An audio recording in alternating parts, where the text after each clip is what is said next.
So Representative Thomas Massie just managed to do something that I find very interesting. So I want to pull up this tweet here. Today, I managed a rule which just passed to force Congress to vote on the record on whether a warrant is needed to spy on American citizens. Get a warrant. Debate on the bill happening now. Here are the Republicans who spoke during the Rules Reps debate this morning. So, as we all know, in this day and age of social media, we are being spied in on. Facebook, Instagram, Twitter, YouTube. You might notice some products always being sold to you when you're watching on your iPhone cell phone or your Android or your laptop or your computer. You'll notice from time to time that somehow things are being designed in a way to make you feel better. And that's how third parties, and not third parties running for office, but third parties via corporations and entities associated with social media are finding out about your private information. However, we have also known through the heroic work of first guy Edward snowed in somewhere on the Asian continent, snowed in, gave us a heads up that the NSA and other institutions and government agencies are spying in on us through our cell phones, our emails, our webcams, all of that, listening into our calls. We're being spied in on. And it's been A-OK under both Democratic and Republican presidential administrations, and members of the United States Senate and House, both Democrat and Republican, really never brought it up. So let's play this video. We're just going to play just a good portion of it, but let's hear it out. The gentleman from Kentucky is recognized. Mr. Speaker, I'd like to congratulate Dr. Burgess from Texas in his appointment as the new chairman of the Rules Committee, and I would yield 4 minutes to the chairman of the Rules Committee, Dr. Burgess. Gentleman from Texas is recognized for 4 minutes. I thank my friend from Kentucky. Mr. Speaker, I do rise today in support of the rule and the underlying legislation. It is a new day in the House of Representatives, and I intend to make certain that this process works, and it works for all of us, that all members get to be heard, but at the end of the day, as Mr. Massie points out, after a fulsome debate, we are able to move forward for the American people. I want to specifically talk today on H.R. 7888, the Reforming Intelligence and Securing America Act, and H.Res. 1117, opposing efforts to place one-sided pressure on Israel with respect to Gaza. Republicans remain concerned about the abuses that occurred under 702 of the Foreign Intelligence Surveillance Act in previous administrations. The rule before us provides consideration for reforms to FISA, including greater transparency and greater oversight for the American people. Mr. Speaker, in total, 56 reforms were made in response to concerns raised by our constituents. These reforms include prohibiting searches by the FBI unrelated to national security and prohibits political appointees from being involved in the FBI's query process. The Rules Committee met last night to report this rule out of committee, and yes, it was a bit of a process. There are two significant changes to highlight from earlier in the week. The Rules Committee print changes the reauthorization from 5 years to 2 years.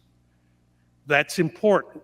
The reforms that are now incorporated in the new FISA reauthorization will be reevaluated. Now, this is what's allowing people to get spied in on, all right? So FISA 702, let's talk about what it is. Let's just give a short idea what it is, because it's important for you, my viewing audience, to be informed about how and what this is and what it does. But it is the Section 702 of the Foreign Intelligence Surveillance Act, and what it is it looks into well, us getting spied in on because of foreign threats. You know, there's always that outside element, the big boogeyman. Just breaking it down simple. Be afraid of the big boogeyman outside of your window, but don't expect any noises in your closet. Whatever that is, dismiss it. By the next Congress as to whether or not they're actually working. So rather than a 5-year reauthorization, we can look again in 2 years to make certain for our constituents, for the American people, that these reforms are actually working. And I certainly want to thank my friend from Texas, Mr. Roy, for bringing that forward. There are also changes in the reauthorization that strike Section 19C from the text altogether. The latter action was taken amid some confusion about whether 19C would have unintentionally permanently reauthorized Section 702. To help clear up any ambiguity, that section has now been removed. Ultimately, this legislation will ensure that the appropriate guardrails are in place to safeguard American constitutional rights and help keep Americans safe. Additionally, Mr. Speaker, I want to express my support for HRES 1117 offered by Ms. Salazar of Florida. Israel has a right to defend itself. Ugh, here we go. It's the whole thing with Israel. I had to pause there.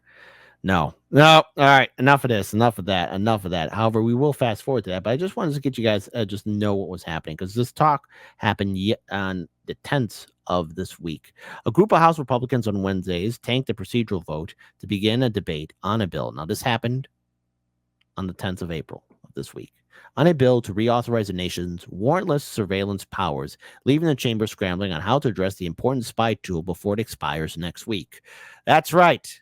Because it could very well expire. Dare I say it? Let's get rid of these spying powers because, I don't know, I kind of care about my privacy, and so should all of you. Theoretically, all of us should kind of care about our privacy being violated by our government. Edward, snowed in somewhere on the Asian continent, warned us about it. I think we should view him as a hero, as he should be viewed as one. 19 Republicans joined Democrats in voting against a rule for legislation to renew Section 702 of the Foreign Intelligence Surveillance Act, FISA, F-I-S-A, blocking the measure from advancing 193 to 288 vote. The move comes after former President Trump on Wednesday urged Republicans to kill this. That's right, throwing a wrench in an already contentious debate. The failed vote marks yet another instance in which members of the GOP tanking what is typically a routine party line vote to protest legislation put forward by leadership. Led by Representative Matt Gaetz and other MAGA-aligned conservatives, the group offered conflicting rationales for blocking the bill. They are upset with Speaker Mike Johnson for backing the legislation without a warrant requirement, even though their upheaval means the warrant amendment, they insisted, has broad support, will no longer get a vote. What we ended up with is a bill that didn't have the warrant protections in the bill. It was going to be forced to be added in as an amendment, and then the Speaker of the House put his finger on the scale against the amendment. That's pretty much the story. So Representative Chip Roy from Texas, who voted against the rule, told reporters after the vote, "Don't you find it special? Our politicians are still voting on how they should look in on us. So be careful what you share with that special someone. No controversial imagery should or must be shared." Especially after the notorious attacks by Hamas on October 7th. On April 4th, after a call between President Biden and Prime Minister Benjamin Netanyahu, the White House released a press release stating that an immediate ceasefire is necessary. I would remind the White House that a ceasefire was in existence prior to the attack by Hamas. It is not right for the United States to pressure an ally to end a conflict that ally did not begin. Mr. Speaker, Israel has a right to exist and a right to self-defense. The United States does not get to decide that for Israel. I would underscore that pathways for ensuring humanitarian aid being able to enter Gaza and actually reach the Palestinian people. And probably the reason why he's bringing this up is because he wants to make his AIPAC friends very happy, but also for another reason why too, this is important, is because they know that people are talking about this thing in Gaza, this horrific genocide that's taking place, and yet what is our politicians doing? They're trying to add all this in to sugarcoat it. Just remember what you hear in between the lines. Not be hijacked by their Hamas overlords. On April 5th, Israel opened up 3 new corridors for humanitarian aid. I appreciate the efforts to take responsibility for something Hamas has proven unwilling to do, and hope that the conflict can soon come to an end. Time's expired. I yield an additional minute to the chairman. of the rules. Gentleman from Texas is I recognized for thank the 1 minute. gentleman. But one-sided pressure by the White House is not the way to ensure that end. Mr. Speaker, I urge passage of this rule from our committee, and I urge passage of the underlying legislation. Thank you, Mr. Speaker. Thanks, Mr. Massie, and I'll yield back the balance of my time. He's recognized. Gentleman from Kentucky reserves. Gentleman from Kentucky is recognized. Now I'd like to yield 2 minutes and 30 seconds to my colleague on the Judiciary Committee, Mr. Tiffany from Wisconsin. Gentleman from Wisconsin is recognized for 2.5 minutes. Thank you very much, Mr. Speaker. I stand today in support of the warrant amendment and would like to speak on the warrant amendment here for a couple minutes that we're about to vote on today. I hold in my hands here a document that states all the reasons why the warrant amendment should not be adopted by this Congress. And I'll cite one item specifically, number 5. It cites the current FBI director, and he goes on to say that Russia has launched the most violent ground war in Europe since the 1940s as a justification for not passing this amendment. Will Americans giving up their civil rights prevent that? China has rapidly proliferated its nuclear weapons capabilities. Will Americans giving up their civil rights prevent that proliferation? Will it prevent China in what clearly they are a threat to the free world with their seeking global hegemony? But do Americans have to give up their civil rights? Goes on to talk about Afghanistan falling to the Taliban, ISIS revived, Houthi terrorists putting our troops under attack, Israeli men and women, children slaughtered by Hamas. Will Americans giving up their civil rights prevent those things from happening? It won't. These words ring very hollow by the current FBI director. And remember, it was Chucky Boy Schumer who said, don't make an enemy out of the intelligence system, the surveillance system that's keeping an eye on you. You don't want that. He said he sees what those guys can do, those guys and gals in the FBI and the CIA and NSA. Now, these wars are still going on, and yet, what have we noticed? What I've noticed is in particular, you got to be very careful what you post on Twitter or YouTube or Facebook or Instagram. I know all of you have gone through it as well. Because if you're critical of the wars, all of a sudden you get shadow banned. People don't see you as much. The traffic is halted to your own social media sites. And this is severely devastating to anyone in independent media. But us giving up our civil liberties, will that stop anybody from doing anything? No. Not to mention, every nation likes to play this game, this back and forth challenge of who's going to be the world power. Us giving up our civil liberties won't stop that. But yet, the institutions and corporate media and our politicians do want to make sure that none of you have a say. When he is targeting Americans, when we've seen the leadership of our FBI target Americans, we have a powerful word in the English language, and I think it's one of the most beautiful words out there. It's liberty. And liberty, encapsulated in that, is freedom. And the founders used liberty as often as they used the term freedom. Liberty encapsulates freedom, but it also says you have to be accountable for that freedom. There are those in our government that have chosen not to be accountable. But this great system we have allows us to provide that accountability. And that's what we're here to do today, is to provide that accountability for those intelligence agencies. So the choice is simple today before us. We can protect the powerful with their Praetorian Guard here in Washington, D.C., or do we protect the American people with the most powerful document created in the history of humankind, the Constitution? Today, Mr. Speaker, I will be choosing the people and the Constitution. I yield back. Gentleman from Wisconsin yields. The gentleman from Kentucky reserves. Chair recognizes a gentleman from Kentucky.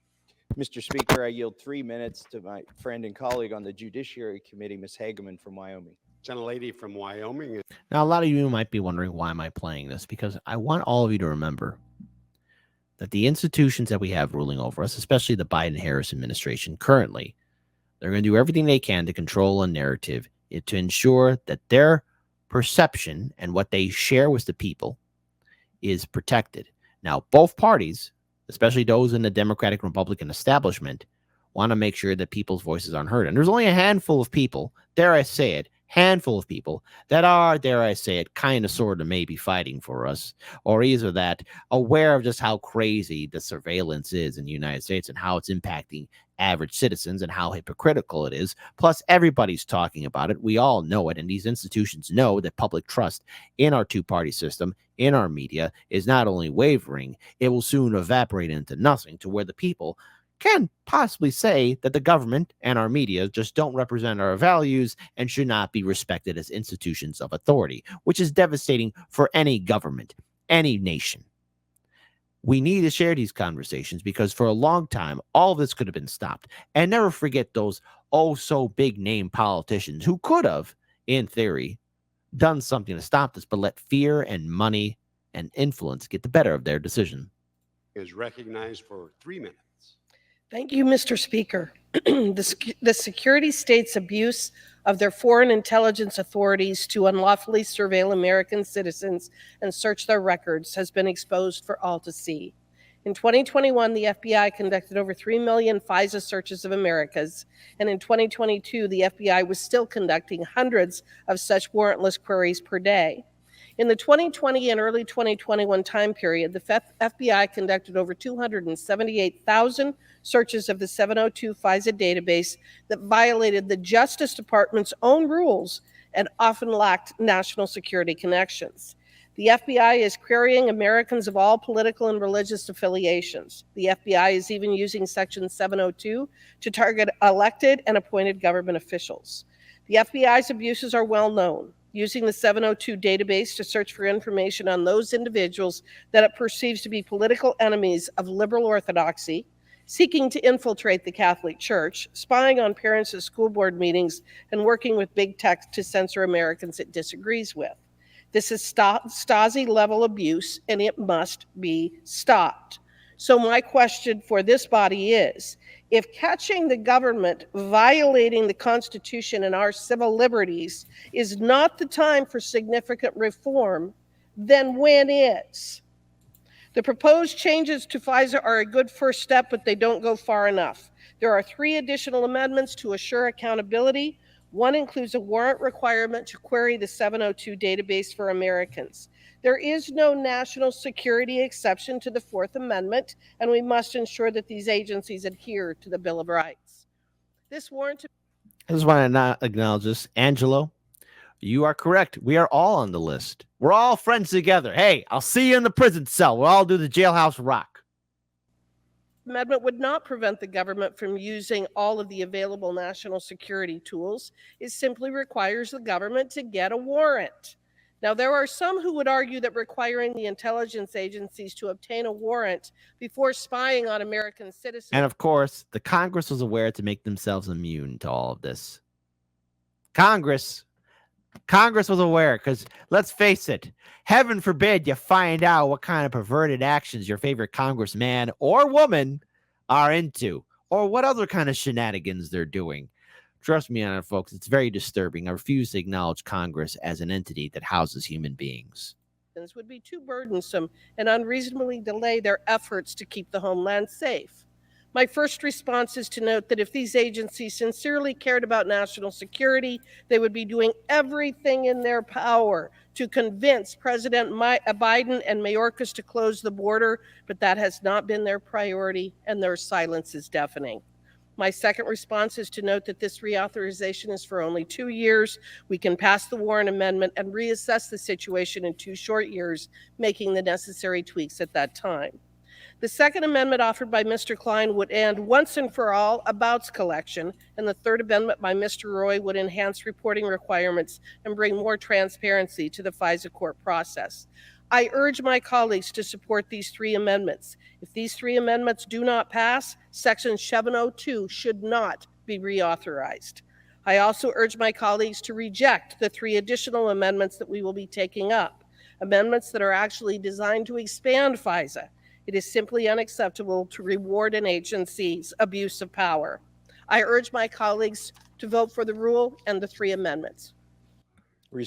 Now I want to pause here and bring this up, because this just happened right now at 10:38 a.m. We passed the rule. So 7 FISA votes will happen today. The good: get a warrant for U.S. citizens. 2, report numbers to Congress. 3, end abouts collection. Here comes the bad: expand to include Wi-Fi, expand to include illicit drugs, expand to include immigrants, and to be announced, passage of 2-year FISA 702. So it's all yet to be seen. So, folks, you're being spied in on. You're being looked into. You're being observed. People see you. Your institutions do not respect you. And I want to give the final word to Thomas Massie, for example, for his commentary. So let's just go ahead and pull this up here. And by the way, the reason why I'm pulling him up here is because he was one of the very few people, the only few Republicans, to really address how we need to free Julian Assange. And hey, I'll take what I can get at this point. Congress leaves much to be desired. Gentleman from Kentucky reserved. Gentleman from Kentucky is recognized to close. We're here today to pass a rule that will bring up a program for a vote that's been abused hundreds of thousands of times, abused by the FBI's own standards, hundreds of thousands of times. But every time they've used it, they've actually abused it because they have not followed the constitutional requirement in the Fourth Amendment. Today, if we pass this rule, we'll have votes on 6 different amendments. 3 of these amendments will expand the program, and 3 of these amendments will constrain the program. There are people who say, oh, this bill is fine as is, doesn't need any amendments. But here's the problem with that. If we believed that, why would we put exemptions for Congress in this bill? Oof. Oof. I told you, save the best for last. There are exemptions for Congress in the base bill of 702. What do they do? They say that if a congressman is going to have their privacy violated with the 702 program by the FBI has to notify Congress. It goes on to say in this bill that if the FBI is going to tell us that they're doing it for our own good, they have to get permission from the congressman whose privacy is going to be violated. Why does that only apply to members of this body? The Constitution provides that we should give these protections to everybody. The Constitution requires a warrant. That's one of the amendments that will be offered here today. In fact, the chairman and the ranking member of the Judiciary Committee, which is the committee of jurisdiction for this legislation, which is the committee that many years ago created the 702 program. The chairman and ranking member have said that if the warrant provision is not adopted, they will not vote to renew this program. And I applaud them for taking that stand. Because the Fourth Amendment to our Constitution says the right of the people to be secure in their persons, houses, papers, and effects against unreasonable searches and seizures shall not be violated, and no warrants shall issue but upon probable cause, supported by oath or affirmation, and particularly describing the place to be searched or the person or things to be seized. The FISA 702 program is clearly in violation of the Fourth Amendment. We can fix it for the most part with one amendment. There will still be other defects in the FISA program. And I will just close by saying this. America is watching us today. They are going to watch the results of this vote. What will we do here today? Are we going to carve out exemptions for Congress? Are we going to protect ourselves but not the American people? Or are we going to provide them with the protections that our founding fathers enshrined in our Constitution? We swore an oath to do that when we took these offices as legislators, and we need to follow that oath. And that's why I urge adoption of this rule. I urge people to vote for the warrant amendment, and I urge people not to vote for the final bill if the protections of the warrant amendment are not there. With that, Mr. Speaker, I yield back the balance of my time and move the previous question on the resolution. Gentleman yields back. And I think I want to give the final word to Quantum Alchemist. And I will be updating and raising up the volume for this segment. So when I clip it, the volume will be much more higher for all of you to listen to. But Quantum Alchemist, I think I'm going to give this final word to you We all know what the oath is worth. This is why we need to have term limits. This is why we need to get money out of politics. This is why we truly have to change our entire congressional system. Our own sovereignty and our civil rights are being taken away from us. We're being spied in on, folks. Everything that you do is being observed by Big Brother. And Big Brother apparently doesn't like what you're doing. He doesn't like your opinions. So how dare you form an opinion that challenges Big Brother's perspective and point of view? Because that will make them upset.